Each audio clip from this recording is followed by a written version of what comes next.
Hi, this is Shambhavi. Welcome to my weekly podcast about spirituality, love, death, devotion, and waking up while living in a messy world. The Satsang with Shambhavi podcast is recorded live each week with students of our nonprofit community, Jayakula.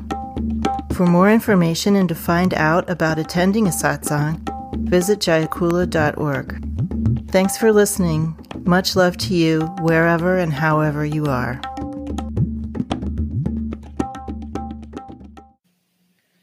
Hey, earning someone's respect, is that real? Does it happen? Is it important? How does it work in our tradition to, I have to earn your respect, or someone has to earn my respect? Can you riff on that for me? Because I'm confused about that. Mm-hmm. Well, the absolute teaching is, of course, that everyone is of absolutely equal value. Recognizing that is tantamount to enlightenment, or some version of that. Recognizing and living in embodying the equality of all phenomenon, which means that you would have already encountered the fundamental nature of reality, and you would have recognized through your own senses that every being, every object, every circumstance, every world has equality because they're all created by and made of the same self-aware subject, the Supreme Self. So although everything has a completely unique dimension and we are living in a massive upsurge of diversity, every single thing that is happening, every circumstance we're in, no matter how wonderful or horrible, every person, no matter how much we like them or don't like them, has total equality. And on that basis, if we were hooked up to that experience firsthand, if we really embodied it, we would have fundamental respect for every being. And that would show up as kind of working with people in a way and relating to people in a way that if someone doesn't want to dance, we don't try to dance with them. That's a fundamental aspect of respect. Someone doesn't want to dance the way we dance, we let them dance their own way. That's a fundamental aspect of respect. That being said, very, very few people on the planet are having that experience of the fundamental equality of all phenomena. And so then we have to go to the relative view of respect. And the relative view of respect means that we take responsibility for how we are showing up, and we don't expect other people to be the source of our happiness or of us having a good life. I'm just talking about practitioners, right? So for instance, let's say somebody's in a marriage and one of the partners in the marriage agrees to work while the other partner goes to medical school. And they get in a lot of debt. You know, medical school is very long. You spend 4 years in school, then you have a long residence, multiple year residency, then maybe you have specialist training. I mean, it goes on for a while, right? So a lot of debt is piled up, and the person who's working has a narrative running that they've put their life on hold for the other person. At some point, they get very, very angry. They start to build up resentment about that. This isn't an uncommon situation. And so then they basically feel that that other person caused them to choose certain things, caused them to give up certain things, caused them to miss out on certain things. This is the antithesis of respect, right? And the antithesis of responsibility. So in this tradition, respect would mean we take responsibility for how we're responding to things, and we work with other people with an underlying attitude of kindness, even if we're angry, because there's, obviously we get angry at each other. There's reasons to be angry. There's an underlying desire for the well-being of everyone. And that is how we act respectfully in an ordinary, but good ordinary way, where even if we're angry, we still have a feeling of we want the well-being of the other person. And we haven't created a situation where we're saying that the other person has caused how we are reacting to things. So it takes a lot of maturity to relate to people this way. A lot of maturity. Because our culture is a Christianized culture. It doesn't matter what religion you're from or no religion. We live in a Christianized culture, and it operates on an axis of reward and punishment, of blame and praise. And we are just completely saturated in this, completely saturated.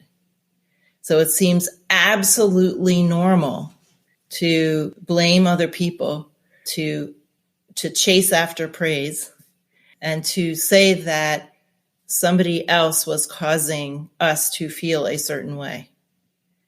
This is completely normal and considered justifiable. No other way to think about it. No other way to be. But from the perspective of a practitioner, everything is God showing up however it's showing up. Everything is that self showing up in some particular way, and everything is completely saturated with wisdom. So anything that's happening is happening in such a way that if we're attuned to it, we can plug into the wisdom of that situation, and we can use it to grow and to open our hearts. So I guess I would say in a nutshell that respect for other people has two aspects. One is respecting their unique dimension, that everybody has a unique dimension, and that's just the way it is. And everybody has a complete and 100% right to show up however they're showing up, even if we hate it. Doesn't mean we can't change things. It doesn't mean we can't work with people and collaborate to change things, right? But if someone doesn't want to change, that's that. That's just that. And then the second part is doing the very deep and hard work of remaining open-hearted no matter what's happening. The very deep and hard work of remaining open-hearted and feeling of kindness, which is basically wanting the best for everyone and having that inform your actions. This is very hard work because we have a lot of karmic patterns that pull us in a different direction, where we want to be defensive or we want to be hurting somebody else. There's all kinds of things that we do. But as practitioners, if we are practicing, then we really want to find a way into a feeling of kindness and wanting the best for everyone in every circumstance, no matter who they are and no matter how much we think they're horrible. Right? and again, this is very hard work. One of the principal male disciples of my guru, he wrote something toward the end of his life. He said, we can recognize God in everything, but then we have to do something much harder. We have to reconcile ourselves to other people. Right? This is hard minute by minute work that we do every day. It requires tremendous empathy. It requires setting yourself aside to see the value and beauty in everyone, even when we don't like their behavior, and to think about the well-being of other people and how we can support that. And that could be by not being there too, but that's respect. That's respect. Respect is so much deeper than acceptance. Acceptance is a position of privilege, flat out. I set myself up, I'm going to be the one that accepts you. It's a position where you're saying you have some privileged position of accepting something or not accepting something. But respect is a position of equality. Respect is a gesture of equality. So this will be open satsang now, and you can ask any question you like, say anything you like, rant, pontificate, whatever you like about anything. I have a follow-up on respect. So my mom has cancer. It's kind of new. And it dawned on me what I feel so uneasy about during retreat, which is if something goes wrong, I can't trust that my dad is going to step up and like the whole thing about someone dying alone. If the rule was that she had to be alone, he'd gripe about it, but he'd just go along with it, I assume. And so in light of respect, I would just let them be and let it play out. Respect doesn't mean we just let everyone be to wreak havoc on everything. Okay. All right, so help me work through this. I mean, what I said, the great gesture of human life is alliance. Mm-hmm. We can ally with each other. We can work with each other. We can challenge each other, right? We can try to share our love and concern and kindness with other people and get stuff done from that perspective. We can intervene. But what I'm talking about is doing all that with a feeling of kindness, right? Whether we're being fierce or gentle, doing it with a feeling of kindness. And then when the situation is intractable, knowing that everyone has a right to their unique dimension. So if you called up your mom and dad and said, I'm worried about this, I'm going to come for the surgery to make sure you have someone there. And your mom said, absolutely not. I don't want you to. And you said, but Mom, XYZ, I feel this. I really want to be. Nope, don't want you here. Sorry. Then you just have to drop it.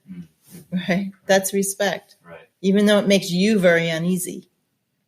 But if your mom said, oh my God, I'm so glad you offered. That's a different story. All right. So I got to engage. Yeah. Which is one of my things that I don't like to do. Yeah. Yeah. When we get more open in our senses, we can feel a texture of like, is it possible to engage? Will someone even receive what we're offering? Do they even want it? This is part of lack of respect, is trying to give people things they don't want, right? Because you want to give it, or you want to hook them in some way, right? So this is all very subtle, and we get better at it as we go along. So just do your best. I would love if you could expand more, going back to the topic of respect, and any insights on when we find ourselves out of integrity or out of showing respect. So one of the things that this tradition's really big on is direct experience. So there are other kinds of spiritual traditions where someone would ask a question like that, and then the answer would be something, think about this and think about that and think, and maybe change your thoughts in some way. And we're not really big on that. We're big on actually changing how we feel about things in a kind of direct way. So the way that we address that is through doing some kind of spiritual practice where we can have an experience of our own inherent value and then recognize that in other people. And then there are certain symbols that we can use that directly remind us that we have this eternal value and so does everyone else. One of those very basic practices that's easy to do is a meditation on what's called the golden egg or the golden womb. And it's an image of a really beautiful little golden shining egg or orb in the center of your chest. It's a very old, a very ancient kind of meditation. And there's a couple different versions of it on the website. There's one that has a breath practice you can do before you start. And you'll see it's called breath immersion in the golden egg. So I would recommend starting there. And even if you only do it a few times, you're still going to get a kind of a taste of what it might mean to be standing in front of somebody, having lost a sense of their value momentarily, as we are all subject to do, and to feel that golden egg inside of you and see it in somebody else too. So this is called a living symbol. The golden egg is a living symbol. It's something that is intimately related to our incarnation as human beings.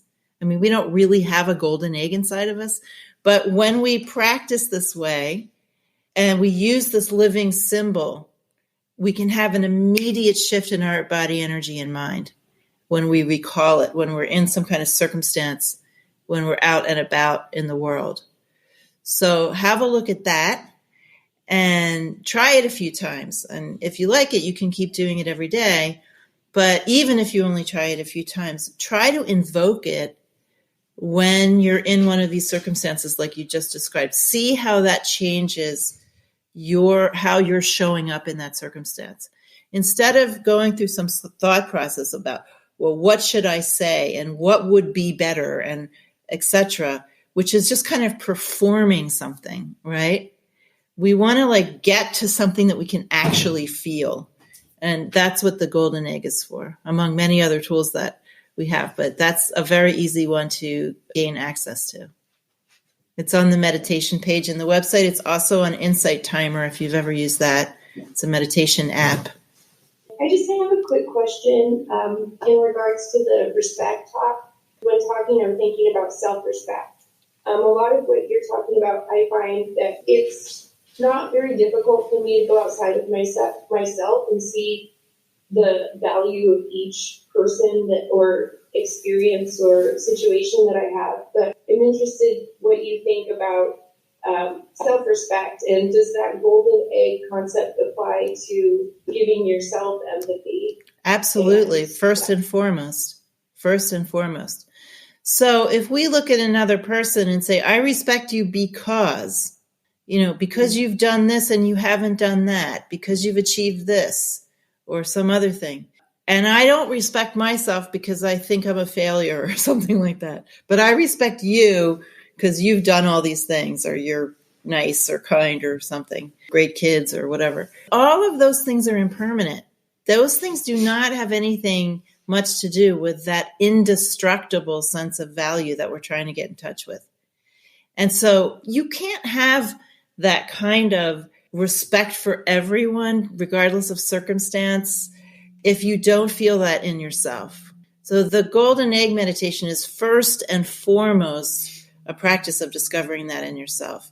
And then, oh yeah, everyone else is exactly like that, right?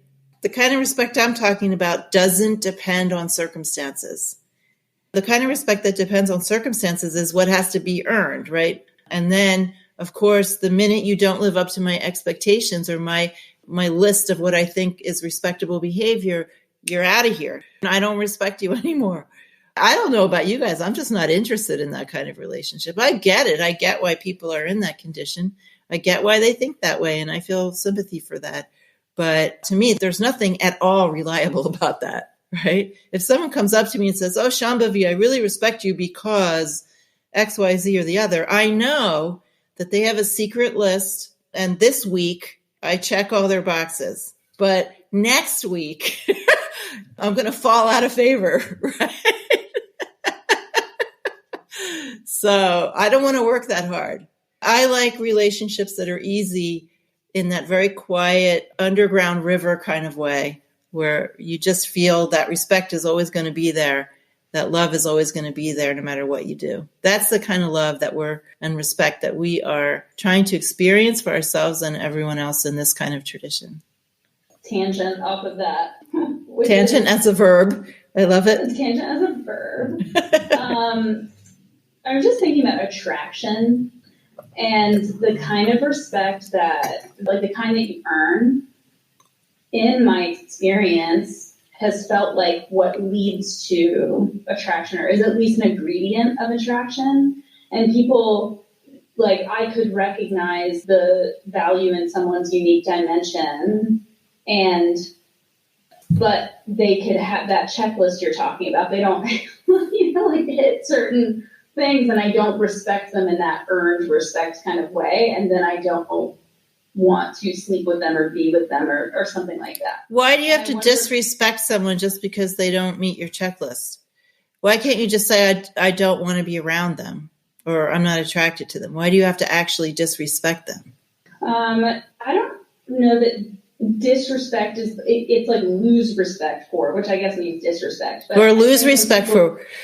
Okay, so lose respect for them because they're not handling their life. Well, that's God showing up as someone who's not handling their life. Mm-hmm. Really, for those who are really committed to this kind of tradition, you don't get to give yourself that out. You don't get to give yourself that gift of being able to say, I am handling my life. They're not handling their life. It's just one consciousness showing up in all these different costumes, playing all these different parts. So we don't get to disrespect or unrespect or lose respect for anybody, period. We do, however, get to make powerful choices about who we spend time with, who we give our energy to, who we have dinner with, who we sleep with, etc. We get to make those choices based on practical, non-judgmental considerations about what our life is really about and how we want to use our energy. For instance, when I was in my early 20s, I dated a drug addict. And now I really wouldn't want to lose my energy to someone who was a drug addict. Things have changed. I'm making more decisions with more clarity now, right? So we get to decide functionally, not moralistically or ethically or based on what we think a good career path is or what handling one's life looks like. We get to make decisions based on how we want to live, to safeguard our energy and to live the kind of life we want to live. There's no reason to lose respect for anybody else. There's no reason that holds water. Thank you. Mm-hmm. There really is no other kind of respect other than the respect for someone's essential value. Everything else is conditional and is always haunted by the shadow of losing respect. I mean, really, what value is that at all? Right? It's just of no value. When we say we want someone to earn something from us, earn our love, earn our respect, earn our kindness, or earn our whatever, we're basically saying, I want you to be attached to me, and this is the only way I know how to make you attached to me. It's just one of those ways that human beings attach themselves to other human beings. And of course, those are all parts of realm vision, karmic realm vision. We all want to be connected. We all want to be connected. But we do it in various ways, some of which are very limited, and hooking someone by saying, you have to earn my respect, and making them run around like a hamster in a cage. As practitioners, we can recognize that as an attempt to connect. It's an attempt to keep a connection, and we can feel sympathy for that.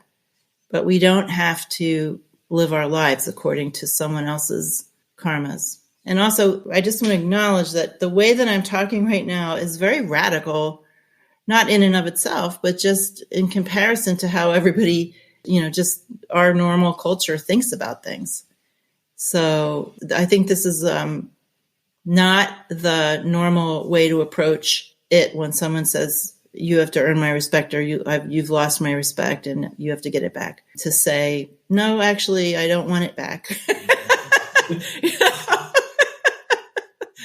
But love you anyway, and still willing to connect with you, but not going to run around the hamster cage with you. That's pretty radical.